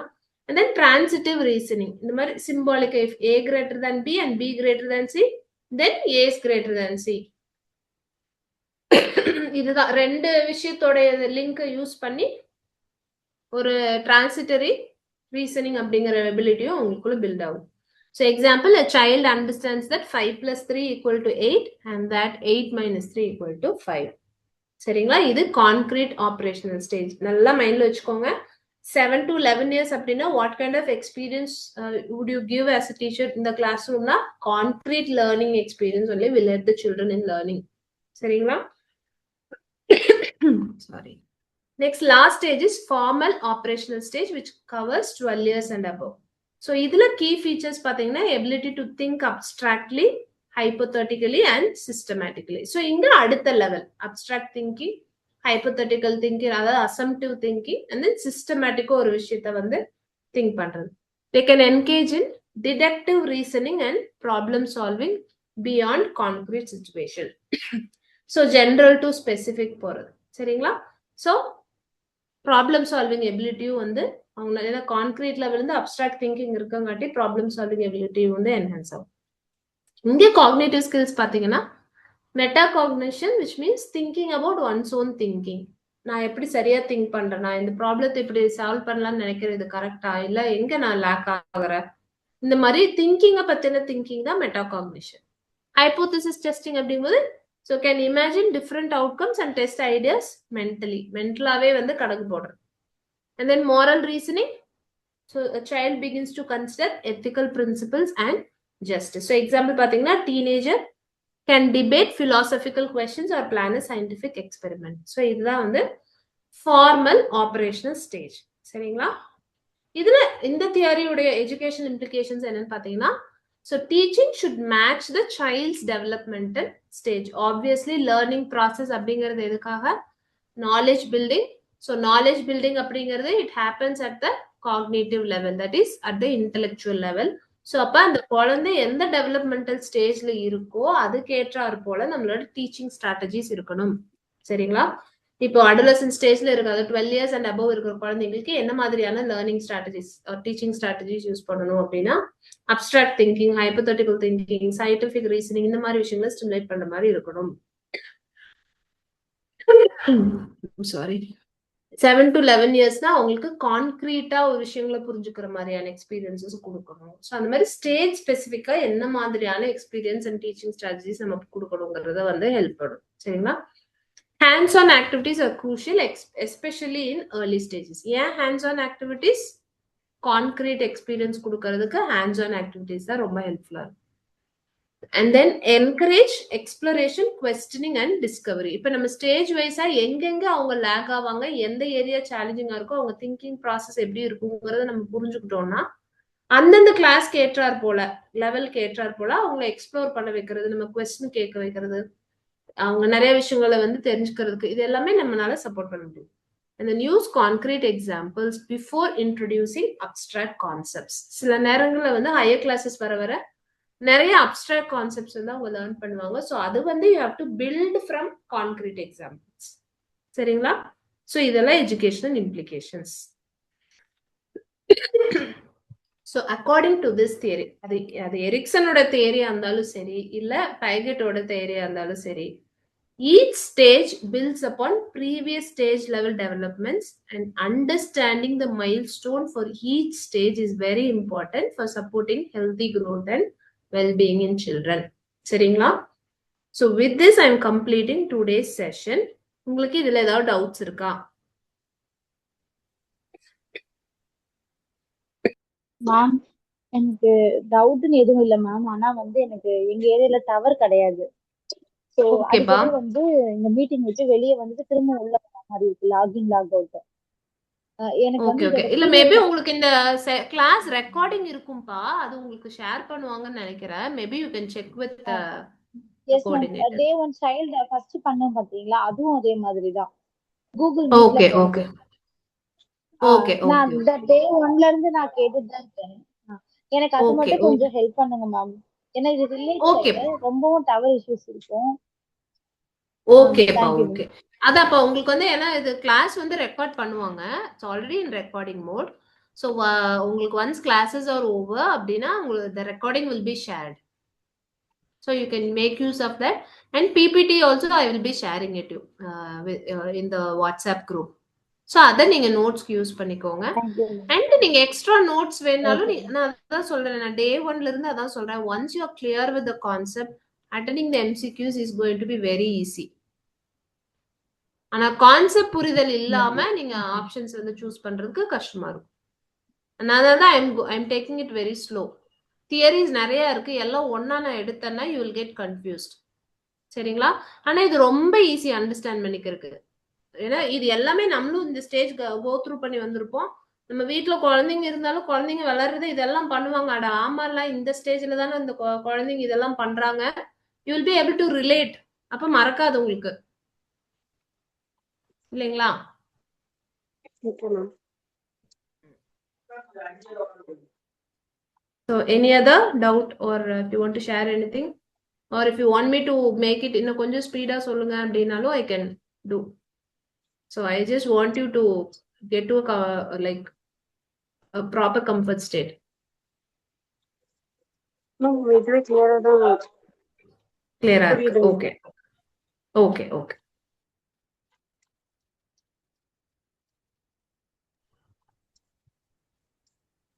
Yes, others? Clear work, ma'am. Okay, fine. உங்களுக்கு சப்ஜெக்ட் புரியுதா? யூனிட்ஸ் டாபிக்ஸ் கொடுத்திருக்க டாபிக்ஸ் ஏன் அந்த டாபிக் கொடுத்திருக்காங்க, எதுக்காக அதை பத்தி நம்ம லேர்ன் பண்ணணும், எதுக்காக இந்த டெட் அப்படிங்கிற ஒரு விஷயத்துக்குள்ள இதெல்லாம் நமக்கு தேவைப்படுது. புரியுதுங்க. புரியுதா உங்களுக்கு? புரியுதுங்க. எண்ட் ஆஃப் டே நீங்க யோசிச்சு பாருங்க. You are building so much individuals. ஒவ்வொரு குழந்தையும் வந்து அவங்களோட லைஃப்ல எந்த ஸ்டேஜுக்கு வேணாலும் போகலாம். எக்ஸ்ட்ரீம் லெவல் ஆஃப் டெவலப்மெண்டா இருக்கலாம். இல்ல they might be going through their own சேலஞ்சஸா கூட இருக்கலாம். அதை ஓவர் கம் பண்றதுக்கு கூட நீங்க டீச் பண்ற சின்ன சின்ன விஷயங்கள், அவங்களுக்குள்ள நீங்க பில்ட் பண்ணி கொடுக்குற சின்ன சின்ன ஸ்கில்ஸ் கூட அவங்க லைஃப்கே ஹெல்ப் பண்ணும்.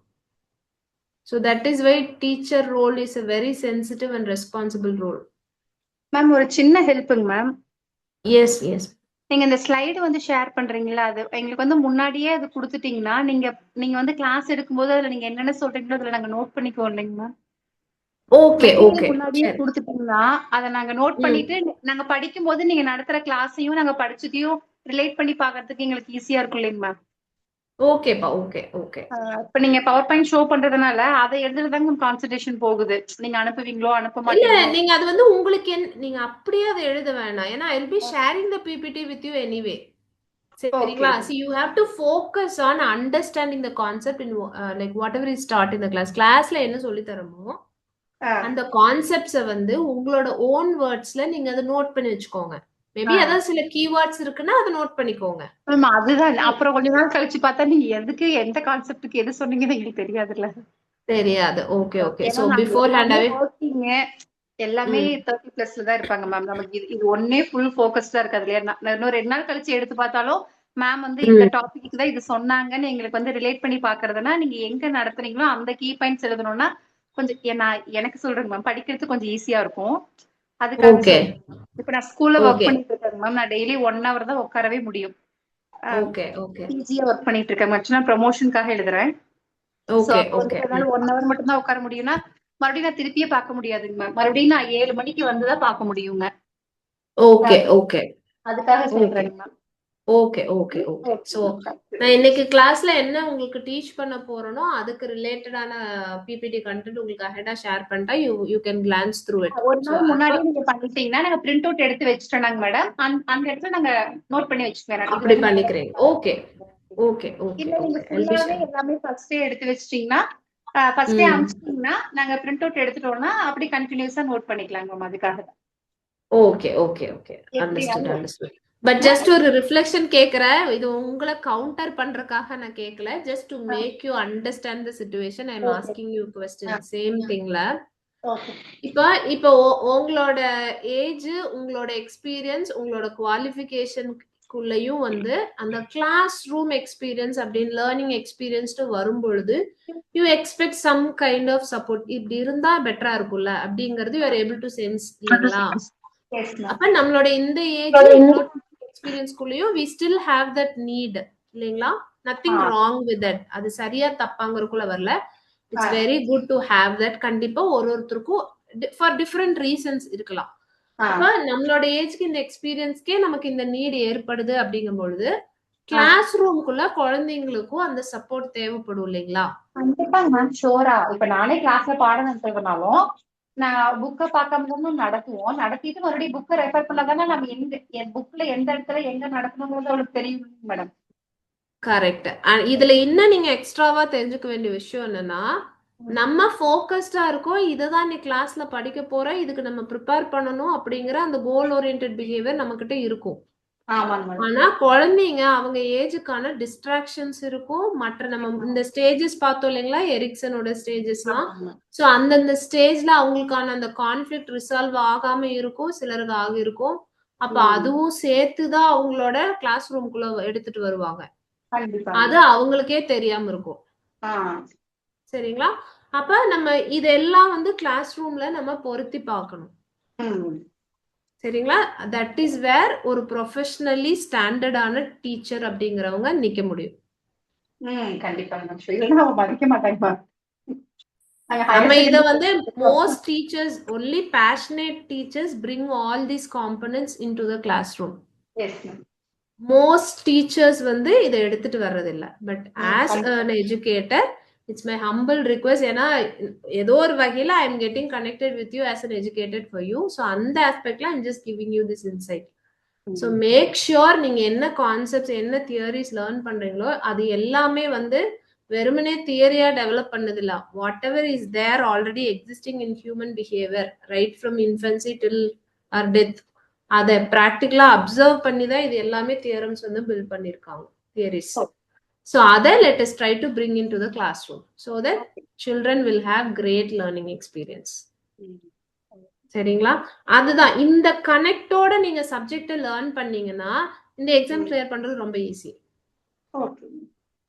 சரிங்களா? ஏன்னா பிகாஸ் டெட் எக்ஸாம் பொறுத்த அளவுக்கு நீங்க அந்த ஸ்டூடெண்ட் லெவல்ல இருந்து ஆஸ் அ டீச்சர் நீங்க எப்படி ரெஸ்பாண்ட் பண்ணுவீங்க அப்படிங்கறதான் evaluate பண்ணப்படுவதில்ல.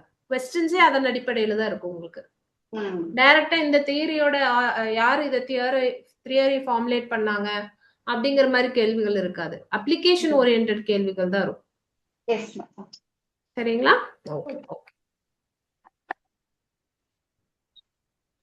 So others want to share anything? நீங்க கிளாஸ் நடத்துறது நல்லா கிளியரா இருக்கு, புரியுதுங்க. ஓகேப்பா, okay okay, thank you. Hello ma'am. Yes ma'am. Ma'am இன்னைக்கு கிளாஸ் மட்டும் ஒரு ஜஸ்ட் மாதிரி சொல்றீங்களா, ஷார்ட்டா ரெண்டும் கம்பேர் பண்ணி? ஒரு டைம் ஆயிடுச்சு இருந்தாலும். Okay okay. ஸோ இன்னைக்கு நம்ம ரெண்டு தியரி பார்த்துருக்கோம், பிளஸ் ஐடென்டிட்டி ஸ்டேட்டஸ் அப்படிங்கிற ஒரு விஷயம். ஸோ தியரி பொறுத்த அளவுக்கு ஒன்னு எரிக்சனுடைய தியரி, இன்னொன்னு ஜீன் பேகட்டோட தியரி. சரிங்களா? ஸோ எரிக்சன்ல வந்து பாத்தீங்கன்னா அவர் ஃபோக்கஸ் பண்ணது ஒரு இண்டிவிஜுவலுடைய இமோஷனல் அண்ட் சோஷியல், அதாவது சைக்கலாஜிக்கல் அண்ட் சோஷியல் ஆஸ்பெக்ட்ஸ் எப்படி டெவலப் ஆகுது, எதன் அடிப்படையில் இருக்கு அப்படிங்கிறது. இது ஜீன் பேகட்டோடது பாத்தீங்கன்னா காக்னிட்டிவ் டெவலப்மெண்ட், அறிவு சார்ந்த வளர்ச்சி, ஒரு நாலேஜை பில்ட் பண்றதா இருக்கட்டும், இல்ல அவங்களோட திங்கிங் ப்ராசஸா இருக்கட்டும், எப்படி டெவலப் ஆகுது. இதுதான் ரெண்டுக்குள்ள மெயின் டிஃபரன்ஸ். அடுத்தது அந்த டெவலப்மெண்ட் அப்படிங்கிறது எத்தனை ஸ்டேஜ் வழியா போகுது, ஒவ்வொரு ஸ்டேஜ்லயும் என்ன மாதிரியான டெவலப்மெண்ட்ஸ் அவங்களுக்கு இருக்கு, அதுல என்னென்ன மைல் ஸ்டோன்ஸ் என்ன, அதை அட்டைன் பண்ணுனா என்ன அவுட்கம், பண்ணலைன்னா என்ன அவுட்கம் அப்படிங்கிறது தான் இந்த ரெண்டுக்குள்ள டிஃபரன்ஸ். ஸோ அதன் அடிப்படையில பாத்தீங்கன்னா இப்ப எரிக்சன்ல எவ்வளவு ஸ்டேஜஸ் இருக்கு, 8 ஸ்டேஜஸ் இருக்கு. ஸோ ஃபர்ஸ்ட் வந்து ட்ரஸ்ட் அண்ட் மிஸ்ட்ரஸ்ட். ஸோ ஒரு குழந்தை பேசிக்கா இன்ஃபென்சி ஸ்டேஜ் 0 to 1 yearல வந்து அதோட அந்த ஃபீலிங் சேஃப்டி அப்படிங்கறத ரொம்ப ரொம்ப முக்கியம். அதுதான் பிரைமரி நீடு. எதன் அடிப்படையில, அதுக்கு பசிச்சதுன்னா it has to get milk for sure. தூக்கம் வந்ததுன்னா யாராவது கம்ஃபர்டபுளா தூங்க வைக்கணும். பாடியில ஏதாவது பெயின் இருக்கு அப்படின்னா the child should feel safe. எப்படி அம்மாவோ கேர்டேக்கரோ யார் வந்து எடுத்து பாத்துக்கிறாங்க அப்படின்னு இல்லையா. சோ இதெல்லாம் தான் ட்ரஸ்ட். இதெல்லாம் கரெக்டா கிடைக்கல அப்படின்னா அந்த குழந்தைக்கு எது மேலயும் ஒரு ஃபியர் இருக்கும் இல்லைங்களா. இதுதான் trust and mistrust first stage. Second ஸ்டேஜ்ல ஆட்டோனமி அண்ட் ஷேம். சோ என்னால ஒரு விஷயத்த நானே பண்ண முடியுதா அப்படின்னா, பண்ண முடியுதுன்னா ஆட்டோனமி, பண்ண முடியலன்னா எனக்கு இது பண்ண தெரியல, இல்ல என்னால இது பண்ண முடியாது அப்படின்னு ஷேம் அண்ட் டவுட் குள்ள போறது. அடுத்த ஸ்டேஜ் பாத்தீங்கன்னா இனிஷியேட்டிவ் அண்ட் கில்ட். வீட்டுல இருந்து ஸ்கூலுக்கு போற ஸ்டேஜ்ல சோ எதையுமே ஒரு இனிஷியேட்டிவ் எடுக்கிறது எனக்கு ஓகேவா இல்லையா, எடுக்க முடிஞ்சுது அப்படின்னா எனக்கு என்னோட பர்பஸ் அண்ட் லீடர்ஷிப் அப்படிங்கிற ஒரு விஷயம் பில்ட் ஆகும். ஸோ இனிஷியேட்டிவ் எடுக்கிறோம் அப்படின்னாலே லீடர்ஷிப்போட பேசிக் குவாலிட்டி இனிஷியேட்டிவ் எடுக்கிறது. இல்ல அப்படின்னா எனக்குள்ள கில்ட், ஐயோ இதெல்லாம் நமக்கு ஒத்து வராது, இதெல்லாம் என்னால செய்ய முடியாது. அப்ப அந்த முயற்சி பண்றதையும் என்ன பண்ணும், இன்ஹிபிட்னா ஸ்டாப் பண்ணிக்கிறது. சரிங்களா. So guilt initiative versus guilt third stage. அடுத்தது இண்டஸ்ட்ரி வர்சஸ் இன்ஃபீரியாரிட்டி. சோ இங்க வந்து என்னன்னா ரிலேஷன்ஷிப் பில்ட் பண்றது, பியர் குரூப்போட டிராவல் பண்றது. ஸ்கூலுங்கிறதே ஒரு சொசைட்டின் மினியேச்சர் தான். சோ அந்த ஸ்கூல் லைஃப்ல எந்த அளவுக்கு டிராவல் பண்ண முடியும், அதை சக்சஸ்ஃபுல்லா பண்ணா ஏன்னா என்னோட காம்பிடன்ஸ் அண்ட் அச்சீவ்மெண்ட் எபிலிட்டி வந்து அதிகமாகுது. இல்லைன்னா நான் இன்ஃபீரியரா என்ன நானே சுருக்கிக்கிட்டு ஒரு ஃபெயிலியர் அப்படிங்கிற மாதிரி என்ன நானே பார்த்துக்கிட்டு போவேன் இல்லைங்களா. ஃபிஃப்த் ஸ்டேஜ் பார்க்கும் பொழுது அடோலசன்ஸ்ல வருது ஐடென்டிட்டி வர்சஸ் ரோல் கன்ஃபியூஷன். நான் யாரு அப்படிங்கிறது தான் கான்ஃபிளிக்ட். அதை சரிவர அந்த கான்ஃபிளிக்ட் ஓவர் கம் பண்ணனா என்னோட ஐடென்டிட்டி வந்து ஸ்ட்ராங்கா பில்ட் ஆகுது. அதர்வைஸ் என்னோட ரோல் என்ன அப்படிங்கறதே தெரியாம ஐடென்டிட்டியே கிரைசிஸ்குள்ள ஆளாகுது. சாரி. அடுத்த ஸ்டேஜ் இன்டிமெசி அண்ட் ஐசோலேஷன். இது பெரும்பாலும் higher education, career, family life அப்படிங்கிற கவர் ஆகிற ஏஜ் குரூப்புக்குள்ள வருது, 18 to 40 years. அப்ப நேச்சுரலா இங்க ரிலேஷன்ஷிப் பில்டிங் அப்படிங்கிற ஒரு விஷயம் தான் பிரதானமா இருக்கும். ஸோ என்னால லவ்விங் ரிலேஷன்ஷிப்ஸ் ஃபார்ம் பண்ண முடியுதுன்னா டீப்பர் கனெக்ஷன்ஸ் என்னால பில்ட் பண்ண முடியுது. அதர்வைஸ் நான் ரொம்ப லோன்லியாவும் ஐசோலேட்டடாவும் ஃபீல் ஆவேன். இது 6th stage, intimacy versus isolation. அடுத்தது ஜெனரேட்டிவிட்டி வர்சஸ் ஸ்டாக்னேஷன். அடுத்தது இது என்னோட ப்ரொடக்டிவிட்டி சார்ந்தது. என்னால கான்ட்ரிபியூட் பண்ண முடியுதா, ஃபேமிலிக்கா இருக்கட்டும், சொசைட்டிக்கா இருக்கட்டும், வேர்ல்டுக்கா இருக்கட்டும். பண்ண முடிஞ்சதுன்னா ஹைலி ப்ரொடக்டிவ் பர்சன், என்னால ஒரு லெகசியவே உருவாக்க முடியுது அப்படிங்கிற ஒரு தன்மை நமக்குள்ள பில்ட் ஆகும். அதர்வைஸ் நம்ம என்னோட பிரச்சனைகளுக்குள்ளேயே நான் மூழ்கி போய் தேங்கி ஸ்டாக்னேட் ஆகி நிற்பேன். Last stage integrity versus despair. அப்படின்னா என்னோட வாழ்க்கைய நான் எப்படி வாழ்ந்தேன்னு அசை போட்டு பாக்குறது. அது எனக்கு மீனிங்ஃபுல்லா இருந்ததுன்னா I feel so happy and satisfied with my life. Otherwise என் வாழ்க்கையே வீணா போச்சு, நான் எனக்காக வாழவே இல்லையே. சோ அதுதான் ரெக்ரெட் அண்ட் டெஸ்பேர். சரிங்களா. சோ இந்த ரெண்டுமே இந்த ஸ்டேஜஸ் பாத்தீங்கன்னா அப்படியே ஆப்போசிட்ஸா தான் ஸ்டேஜா இருக்கும். இன்டெகிரிட்டினா சாட்டிஸ்ஃபைடா நான் ஃபீல் ஆகுறது, டெஸ்பேர்னா கவலைப்பட்டே வாழ்க்கையை கழிக்கிறது. சோ பாருங்க, ஒரு கண்டினியூம் ஒரு இதை எடுத்துட்டு ஒரு டைமென்ஷன் எடுத்து ஒரு எக்ஸ்ட்ரீமிட்டிஸ், அதுதான் வர்சஸ்குள்ள வரும். இது எரிக்சன் ஸ்டேஜ் பொறுத்த அளவுக்கு. அடுத்தது பைகட்டோடைய தியரியில பாத்தீங்கன்னா 4 ஸ்டேஜ். இங்க நம்ம நாலேஜ் பில்டிங் பத்தி பேசுறோம். அப்ப கண்டிப்பா ஸ்கீமாங்கிறது வருது. ஏன்னா ஸ்கீமாங்கிறது நம்ம லேர்ன் பண்ற ஒவ்வொரு கான்செப்டையும் ஒரு நல்லா லாஜிக்கலி ஆர்கனைஸ்டா ஒரு மென்டல் ஸ்ட்ரக்சரா ஃபார்முலேட் பண்றோம். அந்த ஸ்ட்ரக்சரை தான் ஸ்கீமான்னு சொல்லுவோம். அதுக்கு 3 விதமான ப்ராசஸ், அசிமுலேஷன், அகாமடேஷன் அண்ட் ஈக்குலிபிரேஷன் சொல்லுவோம். இதை யூஸ் பண்ணி தான் 4 ஸ்டேஜ்லயும் வந்து நம்மளோட திங்கிங் எபிலிட்டி, நம்மளோட இன்டெலெக்சுவல் ப்ராசஸிங் அப்படிங்கிற விஷயம் நடக்குது. அதை பயன்படுத்தி தான் நம்ம நாலேஜை பில்ட் பண்றோம். அப்ப இதுல 4 ஸ்டேஜ் என்னென்ன?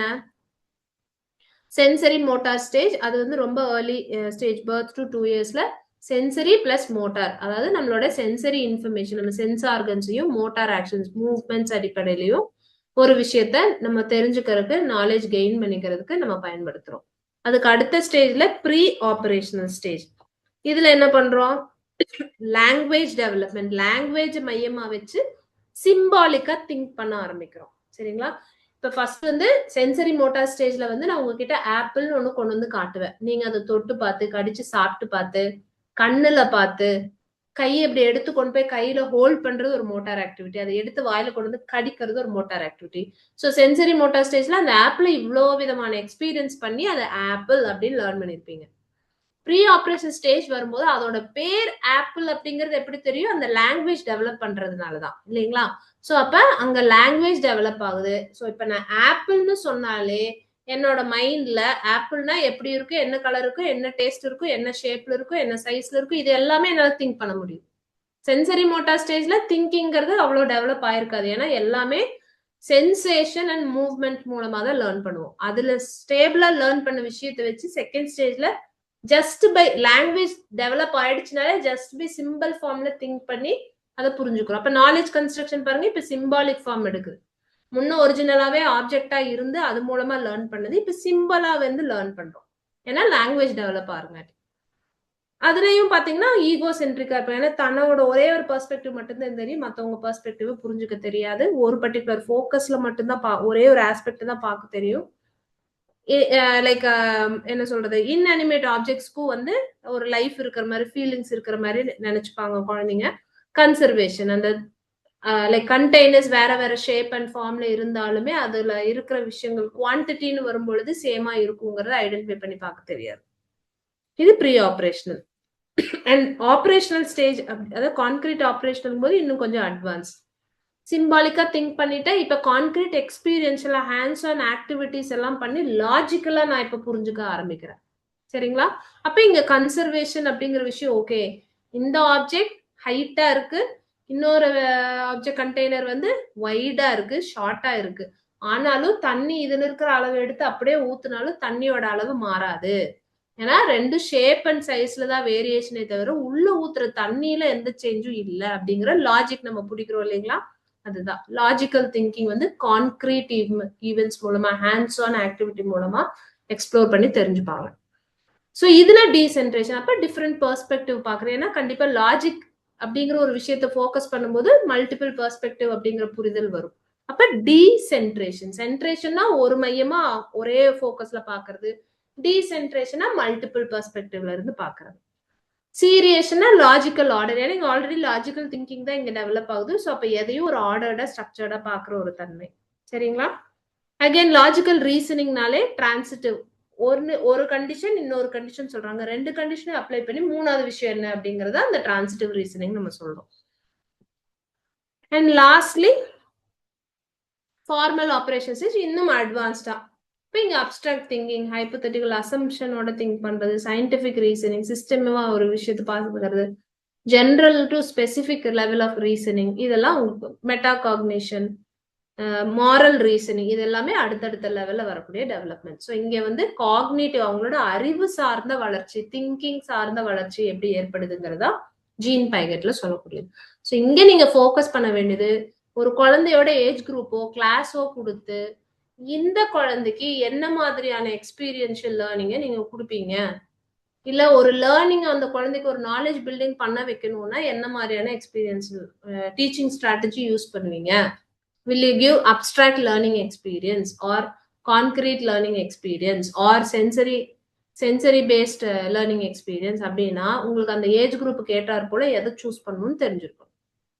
சரிங்களா? இந்த ரெண்டு தியரி பொறுத்தளவுக்கு இந்த மாதிரிதான் கேள்விகள் வரும்.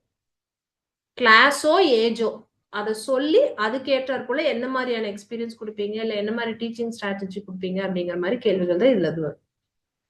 ஸோ அதுக்கு இந்த ஸ்டேஜ் பத்தின புரிதல் இருந்துட்டு you can easily answer that.